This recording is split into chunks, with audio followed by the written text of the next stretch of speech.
ಮುಂದೆ ಹೋಗಿಲ್ಲ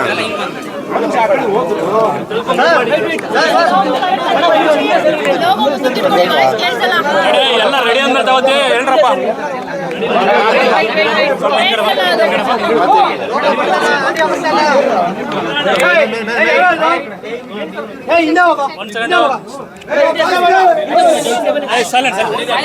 ರೆಡಿನಾ? ಎಲ್ಲ ಓಕೆ ಅಂದ್ರೆ ರೆಡಿ.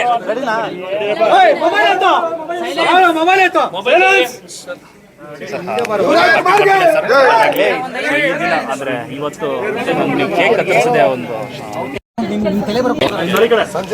ಇಲ್ಲ. ಹೌದು, ನೆನ್ನೆ ಪಹಲ್ಗಾಮ್ ಟೆರರಿಸ್ಟ್ ಅಟ್ಯಾಕ್ ಆದ್ಮೇಲೆ ಸಖತ್ ಬೇಜಾರಾಯ್ತು.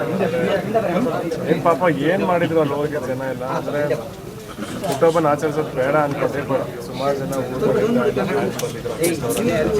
ವಿಶ್ ಮಾಡಿ ಅವ್ರನ್ನೆಲ್ಲ ನೋಡೋಣ ಅಂತ ಅಷ್ಟೇ ಮಾಡಿದೆ. ಅದಕ್ಕೆ ಕೇಕ್ ಏನು ಸೆಲೆಬ್ರೇಷನ್ ಏನು ಬೇಡ ಅಂತ ಹೇಳಿದ್ರು ಆದಷ್ಟು. ಬಟ್ ನಮ್ಮ ಊರಿಂದೆಲ್ಲ ಬಂದಿದ್ದಾರೆ, ಅವ್ರನ್ನೆಲ್ಲ ಒಂದು ಮೀಟ್ ಮಾಡಬೇಕು ಅಂತ ಒಂದು ಸಂತೋಷ.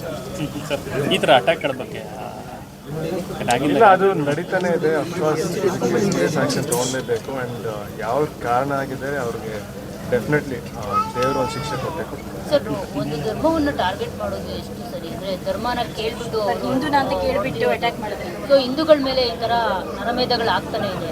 ಇಲ್ಲ, ಸಖತ್ ಬೇಜಾರಾಯಿತು. ಆಮೇಲೆ ಸುಮಾರು ಕಡೆಯಿಂದ ಜನ ಅಲ್ಲಿ ಹೋಗಿರ್ತಾರೆ. ಏನು ಒಂದು ಟೂರಿಸ್ಟ್ಗಾಗಲಿ ಒಂದು ವೆಕೇಷನ್ಗಾಗಲಿ ಹೋದಾಗ ಪಾಪ ಅವರು ಖುಷಿಯಾಗಿರೋಣ ಅಂತ ಹೋದಾಗ ಅಲ್ಲಿ ಇಂಥ ಘಟನೆ ಆದಾಗ ನಿಜವಾಗ್ಲೂ ಏನು ಹೇಳ್ಬೇಕಂತಲೇ ಗೊತ್ತಾಗ್ತಿಲ್ಲ. ನಮ್ಮ ಕರ್ನಾಟಕದಿಂದ ಕೆಲವರು ಇದ್ದಾರೆ, ಸುಮಾರು ಬೇರೆ ರಾಷ್ಟ್ರ ಎಲ್ಲರೂ. ಅಂದರೆ ಎಸ್ಪೆಷಲಿ ಕಾಶ್ಮೀರ ಅನ್ನೋದು one of the most beautiful places. ಎಲ್ಲರೂ ಖುಷಿಪಟ್ಟು ಅಂಥ ವಾತಾವರಣ ನೋಡೋಕೆ ಹೋದಾಗ ಅಲ್ಲಿ ಇಂಥ ಘಟನೆ ಆದಾಗ ತುಂಬ ಬೇಜಾರಾಗುತ್ತೆ. ನೀವು ಲಡಾಖಲ್ಲಿ ಶೂಟ್ ಮಾಡಿದ್ರಿ ಶಿವನ ಶೋ, ಅಲ್ಲಿ ಹೇಗಿತ್ತು ಸರ್? ಅಂದರೆ ಸೆಕ್ಯೂರಿಟಿ ಎಲ್ಲ ಇತ್ತ ಆಗ ನೀವು ಶೂಟ್ ಮಾಡೋದಿಲ್ಲ? ಇಲ್ಲ, ನಾವು ಹೋಗಿದ್ದ ಟೈಮಲ್ಲಿ ಚೆನ್ನಾಗಿ ಸೆಕ್ಯೂರಿಟಿ ಅಂದರೆ ಆ ಟೈಮಲ್ಲಿ ಏನು ಅಷ್ಟು ನಡೀತಿರ್ಲಿಲ್ಲ.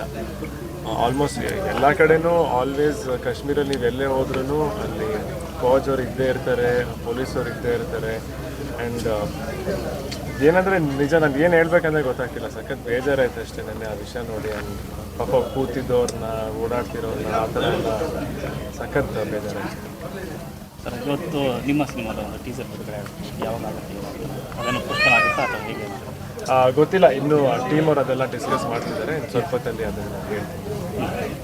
ನಾಳೆ ತಾತನ ಹುಟ್ಟಿದಬ್ಬ, ಇವತ್ತು ನಿಮ್ಮದು ಅಂದರೆ ಎರಡು ಕ್ಲಬ್ ಆಗಿದೆ. ಅಂದರೆ ಸೆಲೆಬ್ರೇಷನ್ ಅನ್ನೋದಕ್ಕೆ ಹೌದು, ಚಿಕ್ಕ ವಯಸ್ಸಿಂದನೂ ಜೊತೆಗೆ ಆಚರಿಸ್ಕೊಂಡು ಬಂದಿದ್ದು. ಅವ್ರದ್ದು ಹುಟ್ಟುಹಬ್ಬದ ಹಿಂದಿನ ದಿವಸ ಹುಟ್ಟಿದ್ದು ನನ್ನ ಪುಣ್ಯ ಅನಿಸುತ್ತೆ. ಅವ್ರ ಜೊತೆ ಹುಟ್ಟುಹಬ್ಬನ ಆಚರಿಸೋ ಪುಣ್ಯ ನನಗೂ ಸಿಗ್ತದೆ. ಇವತ್ತೇನಾರು ಅಲ್ಲಿಗೆ ಹೋಗುವಂತ? ಹಾಂ, ಹೌದು, ಖಂಡಿತ ಪ್ರತಿ ವರ್ಷ ಹೋಗ್ತೀನಿ. ಈಗ ಮಧ್ಯಾಹ್ನದ ಮೇಲೆ ನಾನು ಹೋಗ್ತೀನಿ.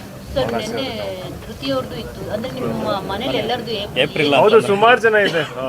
ಧೃತಿ ಹುಟ್ಟುಹಬ್ಬದಿಂದ ಶುರು ಆಗುತ್ತೆ. ಇವತ್ತು ನಂದು, ನಾಳೆ ನಮ್ಮ ತಾತದ್ದು, ಆಮೇಲೆ ಧಿರೇನ್ ಅವ್ರದ್ದು ಇದೆ. ಆ್ಯಂಡ್ ನನ್ನ ತಂಗಿ ವಂದಿತಾದ್ದು ಕೂಡ 3ನೇ ತಾರೀಕು. ಆಮೇಲೆ ಮೇಯಲ್ಲಿ ನಮ್ಮ ಅಣ್ಣನ ಹುಟ್ಟುಹಬ್ಬ. ಸೊ ಒಂಥರ ಏಪ್ರಿಲ್ ಮೇ ಈ ಸಮ್ಮರ್ ಹಾಲಿಡೇಸಲ್ಲಿ ಎಲ್ಲರೂ ಹುಟ್ಟುಹಬ್ಬನೇ ಆಚರಿಸೋದು ಜಾಸ್ತಿ. ಸರ್.